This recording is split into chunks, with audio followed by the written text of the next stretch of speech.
The Northwest Weather Podcast from Fox 13 Seattle. Hey everybody, welcome to the Northwest Weather Podcast. This is episode 18. I'm Chief Meteorologist Brian McMillan here at Fox 13 Seattle, joined by meteorologist Happy Akoni and our traffic guru, Mr. Adam Gerke. Hi guys. Hi. We partied it up on Friday. Oh, yeah. We had an engagement party to go to, and it was for the lovely Miss Happy Akoni and your beautiful fiance, Allie. Was that fun to have everybody there? Oh my God, it was one of the happiest days of my whole life. Not to be too wholesome about it, it was absolutely amazing. It was great having you two there. You two made a spontaneous toast. The chemistry you two share as improvers is remarkable. We've got a few years of practice on doing this too, so it actually worked. I think it worked out really well. It was so fun to be surrounded by your friends and your great. family. It was just so Thank fun you for to being there. Oh, I mean, come on, we wouldn't have missed it. We're your big brothers. The big bros. You've That's seen me right. go through things, and now we're in the happiest chapter ever. Exactly, and So this was the happiest day so far. There will be another one or two very, very happy days. Oh yeah. in the semi-near Truly, it's just the Thanks, beginning, y'all. Yeah. right? This is the beginning of a forever of happiness. So Thank you. you're gonna have a fun year. It was so fun. And it was nice that, well, it came on between the atmospheric rivers, let me just say, okay?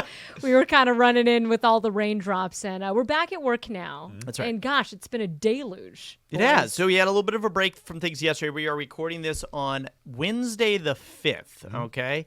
If that helps you out a little bit here. And we got a couple of storms. We got a little 1-2 punch. So let's get to our weather headlines right now. And we have a storm today, another one coming tomorrow. Breezy wind. We got the rain. We got a chance for thunderstorms. We got mountain snow up in the highest elevations.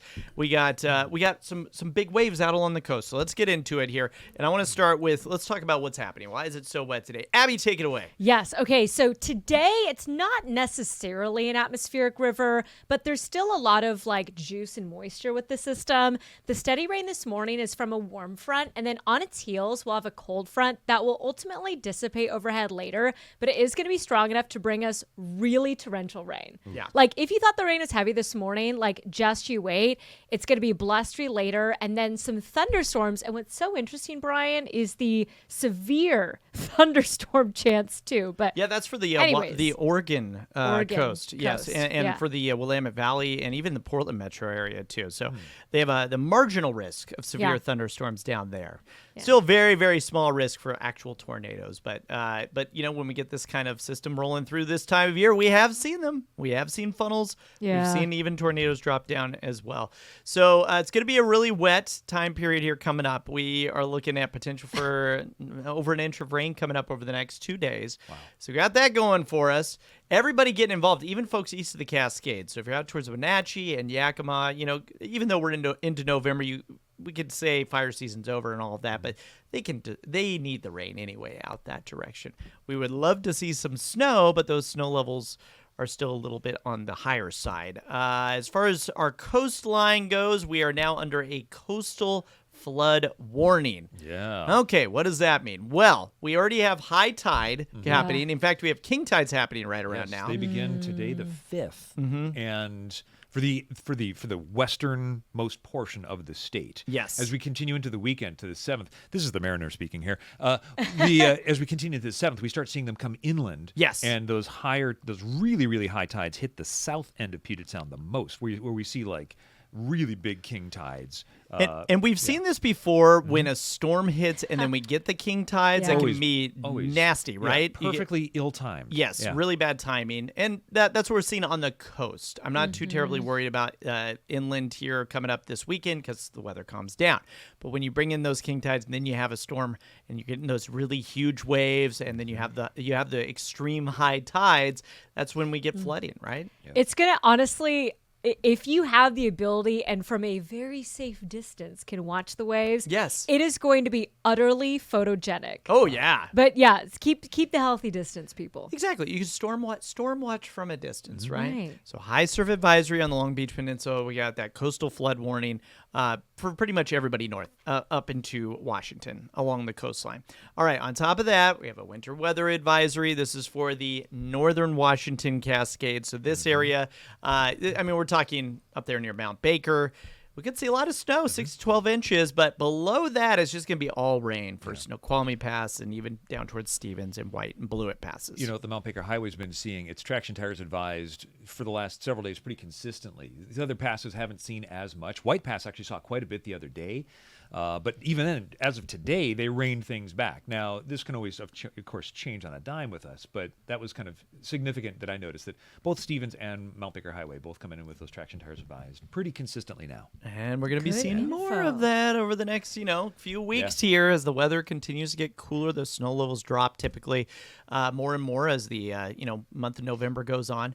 So today it's going to be, that warm air arrived, okay, followed by a cold front. Behind that cold front, you get those scattered showers. That's what can be real heavy, right, Abby? Or that's when we see those heavy downpours rolling through, and that'll be happening all afternoon. So chance of thunderstorms. This is one of those situations, if you don't like the weather for, wait 15 minutes, and then the heavy shower passes, and then maybe you'll be dry for a little bit of time. That's right. It's like an unpredictable relationship. You just don't know what's coming next, and you're just bracing for impact. That's right. You're waiting. Whoa, when's the next bad thing happening? This is a toxic relationship with the weather. Okay. That's exactly right. And then tomorrow you get some clearing in the relationship for at least the first half of the day. And then sure enough, Mother Nature gives us a 1-2 punch. And this is punch number 2 coming up here on Thursday afternoon. I like this analogy, by the way. Yeah. You know what's so interesting about tomorrow is that tomorrow there is a little bit more of the atmospheric river signature on the water vapor. Today, the train of moisture isn't as long. Yeah. And it's also fascinating to look. I mean, this is a totally separate system. Yep. Tomorrow. 2 different ones. So it's just like we can't get a break from the toxicity.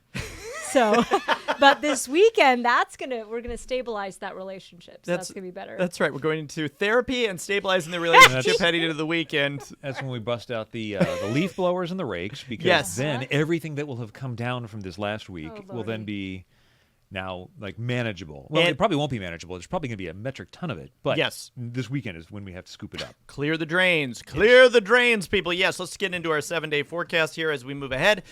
Your weekend actually looks really good. So this will be, as Adam said, a good opportunity. Get your booties out there and clear those storm drains, pick up the leaves. Showers return early next week. On top of that, a lot of you have been asking us about winter. What does this winter look like, and what are we looking like up in the mountains in particular? Because a lot of people buy their ski passes. Did you guys buy ski passes this year? About to. You're gonna? Okay. So this year looking like a weak La Niña winter, at least here through February. So this is what we're looking at. What do we mean when we talk about La Niña? Well, La Niña means the ocean down towards down in the tropics is cooler than average. So, we're talking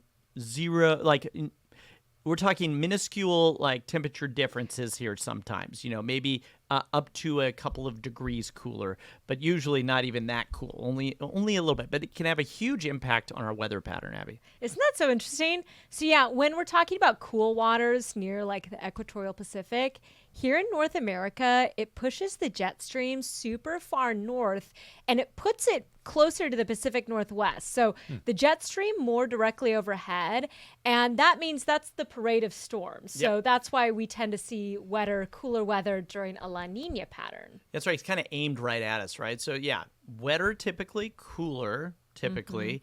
It doesn't mean the whole winter is going to be like that, but on average and overall, we're wetter and cooler. So that's good news for the mountains, right? Yes. Usually means lower snow levels. And so those lower ski resorts, like Snoqualmie, for instance, loves La Niña winters.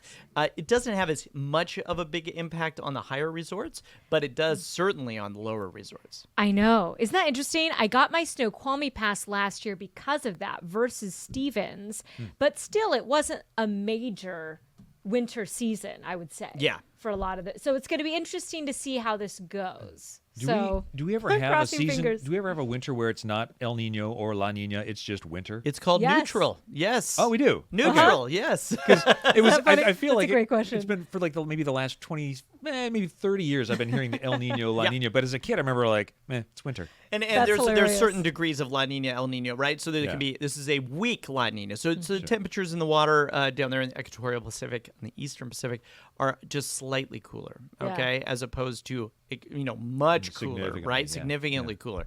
And then you can go the same direction with El Nino as well. Okay. So What we're looking forward to in the Puget Sound lowlands, I wanted to take a look at this as well. This is the great. Odds of at least seeing some lowland snow is there, okay? But there's no guarantees for a snowy winter. However, I did a peek back here on the last 10 La Nina winters, including, actually it should say 2024 to 2025 there on that top one. But good. a couple of inches, last year. We saw over a foot in 2020, 2021. Gosh. We saw almost a foot back in 2016, 2017, 2011, 2012. And we saw almost 2 feet in the 2008, 2009 winter. So we've seen big snow in at least half of the last 10 La Nina winters. That tells me, you could probably get a few snow days out of the mix there, kids. I'm hoping for, maybe 10 inches total for the whole winter is pretty fun. You get a few snow days. Point. We'll see what happens, but it happens half the time.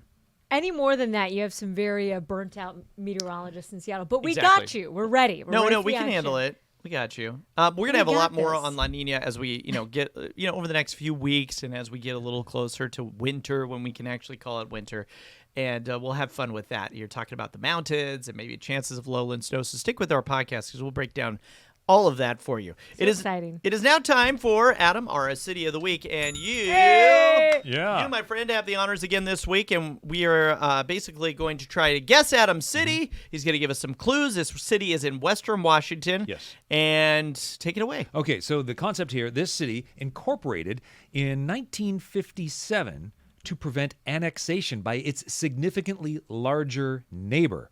This was also to establish its own identity at the time when this happened. When it actually incorporated, there were about 850 residents in this municipality. Okay, so this was a part of a city. Okay. Or No, it was previous to that. It was just rural, fertile farmland. Oh, it was unincorporated. Right, and Got it. they were known for berry growing and truck farming. Okay. That's what they were known for. So, but incorporated in 57 to Got it. prevent being annexed. I see. Okay. They didn't. They were like, we don't want to be a part of you. We're our own selves. Okay. And that's so that laid the groundwork there.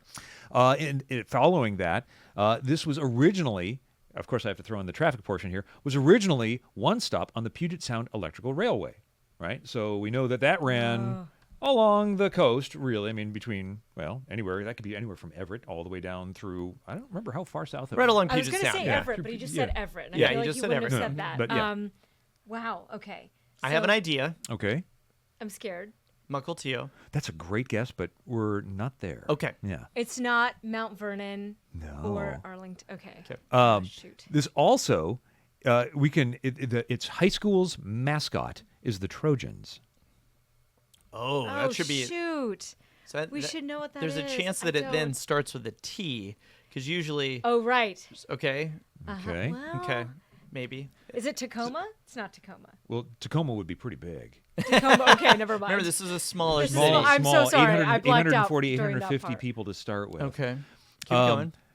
All right, here's one. I can give you this without giving the farm away quite yet, because I've got one or two that I think will be then like the absolute. You'll guess this. This is home to a business by the name of BJ's Bingo. Oh my gosh. Beaches Bingo. It's also home next to BJ's Bingo, home to what was then originally known as KMO Radio, also which housed KNTB and KBRO. How would I know this? This is so good. I think I'm KM getting stuck because I'm thinking KMO railway. Radio being one of the first blowtorches of AM radio in Puget Sound, second with KVI, along with what would be eventually become KOMO. I mean, these were blowtorches of AM radio stations. This is a big deal. Is this along I-5? Yes. Shoot. Okay. I'm going to throw out a few. Is it in King County? No. Oh, is it in Snohomish County? No. Pierce County. Yes. Then. Oh, it's in Pierce County. Okay. All right. So it's probably near Okay. Tacoma. Yeah, near Tacoma. Okay. What do we got? That's not Federal Way. We got Tacoma, Do we have Lakewood. Fife? Is that Fife? Is it? Whoa! Yeah, Fife. Fife? Big brain on Yeah! All right. My done. final Great. clue is going to be features a restaurant known for its illustrious pup room, Ah, and that would Oh, be that's the so Poodle great. Dog. the poodle The dog. Poodle Dog, which is Adam- like the Fife staple. The array of facts that we got out of that. I now know more about Fife than most things. How this about is that? great. Thank I think you. there's also That a was Harley cool. Davidson in Fife, and word of the wise: don't speed through Fife. Oh, good to know. Watch it. Yeah. Good Watch to it. know. Keep on Pack Highway. Keep those speeds well within the range. I think around Fife, there's like all those furniture stores off the freeway. There's Selden's and Thomasville and all that. So I think that's Fife. It's in that general area. And then you've got all the auto dealerships. And, yes, the auto dealerships. Sure. Yeah. All the Good above. stuff. That was a good one. That was a good one. That was a tough one. Right under our nose. I like it. All right. That's right. Thank you so much for joining us for the Northwest Weather Podcast. We always love your questions and stuff as well. So actually, you can send those in. Find us at fox13seattle.com, and you can find our emails on there. It's usually just first name dot our last name at fox.com. Pretty easy, right? There you go. So send us some questions, some of your weather questions, some of your traffic questions for Adam, and we'll get them on the podcast and we'll answer them. How about that, guys? Love it. Have a great week. Yes, enjoy the storm watching from a distance. Be safe out there, everybody, and we'll see you next week. Northwest Weather is available wherever you get your podcast.